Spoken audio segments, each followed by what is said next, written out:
Pourquoi est-ce que les banques ne prêtent pas facilement aux PME? Existe-t-il des banquiers prêts à faire leur travail, c'est-à-dire à prêter aux entreprises, qui font aujourd'hui les investissements qui feront demain les emplois?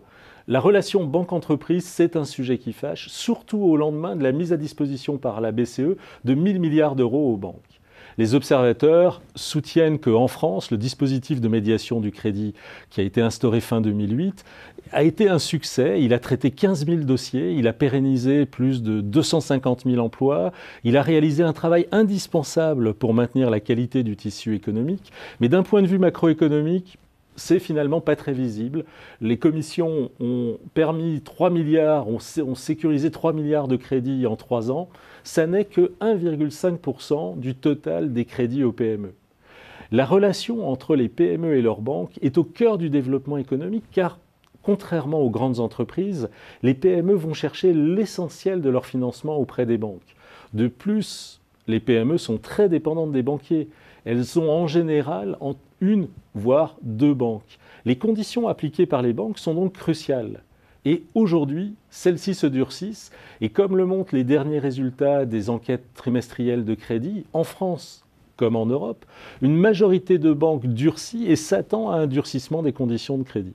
Les banques durcissent leurs conditions de crédit en ce moment parce qu'avec la stagnation économique dans la zone euro en 2012, leur appréciation du risque des entreprises se dégrade. Et ici rentre en jeu une boîte noire, celle qui est créée par BAL 2, voire BAL 3.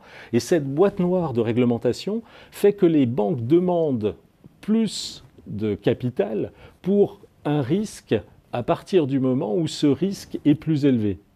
Et une PME va nécessairement demander plus de capital dans cette boîte noire en raison d'une probabilité de défaut plus élevée. Ce lien entre risque et capital peut paraître logique, mais il entraîne une très forte cyclicité des ratios de fonds propres. Plus les temps sont durs, plus les banques consomment de capital pour le même portefeuille. Ceci ne peut amener que deux réponses de la part des banques, soit augmenter les marges sur les crédits pour compenser cette charge, soit accorder moins de crédit. Devinez quelle est la réponse logique des banques? Elles vont faire moins de crédit. Mais s'il est logique d'intégrer un risque statistique dans la détermination d'une marge sur un crédit, il n'est pas nécessairement logique de lier ce risque et le capital. La marge de la banque, elle fait face à un risque probable, à une perte attendue, statistique, que les modèles savent approcher. Par contre, le capital, il est là, lui, pour faire face aux risques inattendus. Et les leçons des crises passées sont là pour montrer que l'on ne sait pas bien estimer ce qui est inattendu. On passe de ce que les économistes appellent le risque à ce que les économistes appellent l'incertain. Et là, on ne sait pas nécessairement bien calculer. Les normes en matière de capital devraient être plus débattues, discutées, et réfléchissez à ce qu'il s'est passé avant la crise. Il ne fallait pas de capital pour détenir des dettes d'État. Ça n'est plus vrai aujourd'hui. Il ne fallait pratiquement pas de capital pour détenir des crédits aux collectivités locales.